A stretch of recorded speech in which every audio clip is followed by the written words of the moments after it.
and I am represented there, and will have counsel there and be a part of that. And I look forward to that win.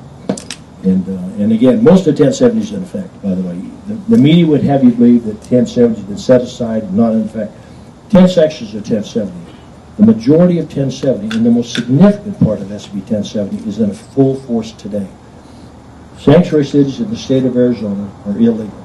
It's illegal to have a policy that restricts or limits the enforcement of immigration laws to the slightest degree. It's illegal under federal law, now also under state law. We did another little thing in 1070, and that is we the people, that phrase in our founding document, Declaration of Independence, we the people will have the ability to sue our government if they have a policy that restricts or limits the enforcement of those laws. And that fines up to $5,000 a day for every day that policy stays in effect. So that's why they don't like it. It is a powerful bill written in a way to compel law enforcement to enforce the laws. And law enforcement worked with me on it, so they're not opposed to enforcing these laws. It's been police chiefs, political appointees of open border mayors that have placed these restrictions on them, not the rank and file law enforcement. In fact, 9 of the 15 sheriffs in the state of Arizona endorsed this bill. Arizona Police Association, which is 10,000 officers, 23 agencies, worked with me and endorsed this bill. Many other organizations endorsed this bill, but yet the media would have you believe that I'm kind of out there on my own doing these kind of things. Folks, you can't do this kind of stuff right now. You know, I mean, it takes a lot of us down there, and some good people down there that worked with me on the bill. Some good organizations. Let me tell you the results since we've been enforcing our laws, and that's the most important thing maybe you ought to hear.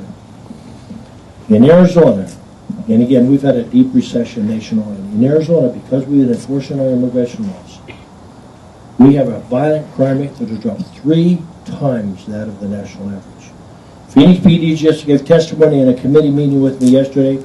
They have a 30-year low in crime in the city of Phoenix that they attribute to SB 1070. And they have 600 vacant police officer positions, yet still have a 30-year low. Homicides are almost in half in the city of Phoenix. In fact, true story, I was talking to a homicide detective about 6 months ago.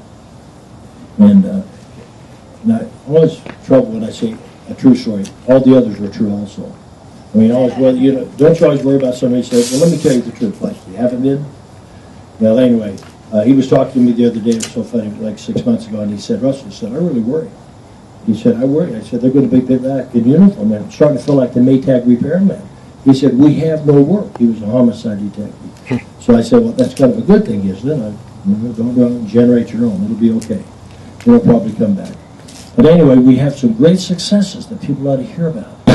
We've saved probably close to $500 million in K-12. We have 50,000 fewer students, 7% decrease in K-12. And it's out of communities that are known for high populations of illegal aliens. Even the Pew Center, which is not a conservative organization, but they're fairly good on their numbers, they put the numbers in excess of over 100,000 illegal aliens that have fled the state of Arizona. Now, folks, I know that there's argument out there whether a benefit or their contribution. Simply, the burden is huge in terms of FAIR puts the cost, net cost, after all contribution might be made at $118 billion in terms of cost annually. The Center for Immigration Studies, which is the only dedicated think tank in America on this issue, puts the cost along the same lines. The Heritage Foundation, who I think is probably the most premier research organization in America, said that they use social services at 3 times to 4 times that of any other demographic. We did a study in Maricopa County Jail based on bookings and charges, and the crime rate among those booked that were illegal aliens in violent crimes was 3 times that of any other demographic. There's a cost. And on a personal note, during the debate of 1070, a very personal friend of mine, Rob Prince, was murdered on the border. I know Rob, and I know his wife Sue. I've been down there. I've ridden horseback with them. My heart goes out to Sue. She will never, ever recover from that. She used to ride horse with him, ride the range, do the roundups with him. Her skin is as leathery as his. She'll never recover from that. I have a video from Rob Prince 5 years before that begging for help. As he said, it's getting worse every day. It's more violent. We have no worries. We're losing our ranches. 5 years before that now, and then when he was out checking his water, he's the victim of a homicide. When the government has continued to refuse to respond to that. You know, it's not just collateral damage. There's been 12 Phoenix police officers murdered and maimed by illegal aliens. So I do take it serious. Jobs taken from Americans, 26-year high unemployment. You'd think we would step up and defend jobs for Americans. Record foreclosures. I just believe in the rule of law. Sorry, I'm not a mean-spirited guy, but I know my duty.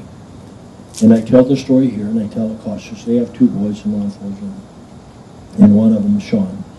When I was talking with the Brookings Institute in 2004, I was speaking, and it's a fairly moderate group, and moderate may be a nice word, back in Washington, D.C., and I was on a panel, and I was literally standing at the podium, literally standing as I am now, so at the podium there, talking about this very issue, because I believe in attrition by enforcement. No need roundups, no, just enforce the law. Go after illegal employers. No free stuff. They'll go home. Why would you stay? Finds people to break your laws. And you can't build a fence to keep them out if you got all the incentives once you get past. And unlike Janet Napolitano, though, she says, you build a 50-foot fence, I'll find you a guy with a 51-foot ladder. Well, I'm telling you, even a guy my age, if I've got a guy with a 51-foot ladder, I can catch him. So it does make a difference. So anyway, as we're down there, and I talk about these folks, and I'm dealing with them, and get this message, to call home emergency immediate. I step from the podium, and I catch and I grab a phone, and I call her up. And she says, Sean's been shot, critically wounded. That's all I really know. They're air vacuuming to a hospital. Now, my first thought, though, wasn't about Sean or Colton. It was about a grandchild, a swimming accident, a car accident. Never even thought about Sean or Colton being in law enforcement. I thought most might be in law enforcement. So anyway, I said, well, let me catch a plane homeland and give me an update when I get there. When I get first sense of it. So anyway, I had a stopover in Chicago, and I get her back on the phone. She says, it's really going to make you mad. She says, it's unbelievable. So she said, in a gunfight, the guy already wanted on homicide charges. Sean was critically shot. It was an illegal alien. Him and another deputy were both shot. The bad guy was shot too. And he survived, and he's a bad guy. But I don't hate that young man. He belongs in prison. He's a bad guy. But I really am upset with my government. Just like Rob Kretz, that shouldn't have happened. It's wrong. After Rob Kretz was murdered, I had all the ranchers come up to the Capitol to give testimony, from Sassabee to Douglas, to John Land, Warner Glenn, Roger Barnett, Gibbons. I can go down the list of those folks who came up, and I was grateful. And one after the other, you got to hear these stories. And I have them on video, 2.5 hours testimony if anybody wants them. But one after the other, they said, we've ranched down here for generations. For generations. Our families. We've admitted, we've always had trespassers. We've hired some of them. It's not the same today. This is testimony they gave in an open meeting at the Senate. It's not the same today. Today our cattle are slaughtered, our dogs' throats are cut, our fences are torn down, our water lines are destroyed, our lives are threatened. No way to live. Some of them have their windows and their doors boarded. Literally boarded, like you would in the 1800s in the John Wayne movie. It's not right. And what is your Homeland Security's response to that? After, by the way, trained assassins at Pinal County, signs were put up 30 miles from Phoenix. Americans stay out, too dangerous. Folks, I refuse to live like that. We have the ability, the technology, and the resources to do what's right and secure that border. Michelle Bachmann was just here yesterday. She's the first one to sign a pledge that border will be secured. Fence, whatever it takes.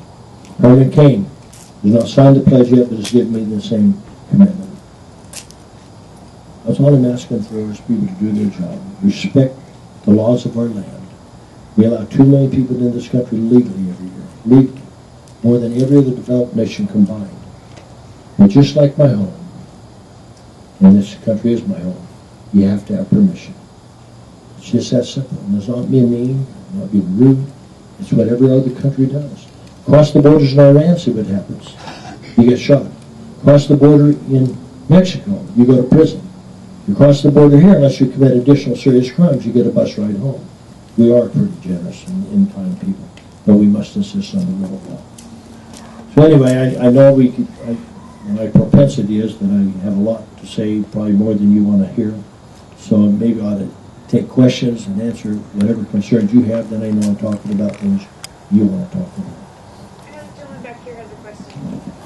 Yeah, Russell, you know, I'm Matt McDavid, and I'm a native of Mesa. Our cattle ranch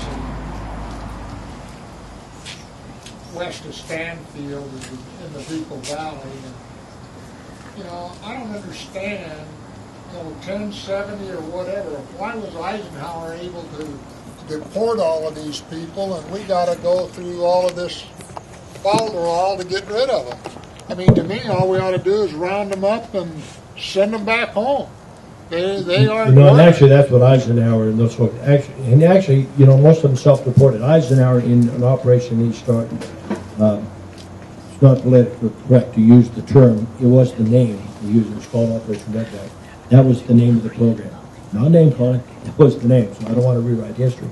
That's what he called it. It wasn't a bad name back then. It was because they swam the Rio Grande River, and so it was just a name that became attached to it. But yeah, he deported in 1954. 1.3 million illegal aliens, compared to now we have 30 million, left the country voluntarily, most of them. They started a program to get serious. They didn't have the technology, the transportation, the communication system, and yet they were able to do it. You're right. 1.3 million left voluntarily because they simply went after it because there was a serious economic crisis. It was about protecting jobs for Americans. They had an invasion, nothing like today, and they were able to do it. Well, that's what I said. I mean, we're doing all this stuff at the state level, and Russell, I like what you're doing and everything like that, but still, Bert, my dad, we fought this thing years ago. Well, and it is about it. But the problem is we've let it get out of hand, and now it's difficult to fix, but we are doing it. Arizona, again, the Pew Center says 100 to 150,000 have left the state voluntarily. So we are making difference. In fact, I've got the newspaper articles sent to me from Alabama, from Georgia, and South Carolina, who have passed like bills, and they're leaving in droves. You're right. You don't even need roundups. Just simply enforce the law. They'll go home. And that's what we're begging them to do, and it seems to be a difficult issue for some folks to believe. And of course, you have two groups. You have the open border anarchists, those that want to change the political makeup of America through demographics, and their best hope for that is open borders, and we know that, and so that's a challenge, because those folks, again, they're active. Look at them march down the Capitol almost every day, spreading your American flag on the ground as they did a couple of times, writing ugly, rude, nasty things on it and having their children stomp on it. First of all, if I was the President of the United States, because what's come, there have been 133 nations that have been identified to come across that border, terrorists, countries known for their terrorist activities by the droves. This is a national security issue. It is huge. And if I was the President, I guarantee you I'd put the 1st Marine Corps Division on that border and it'd be secured. There is a way to come through. We have a port of entry, and we admire, we love immigrants. We love those who follow our laws and come in the right way.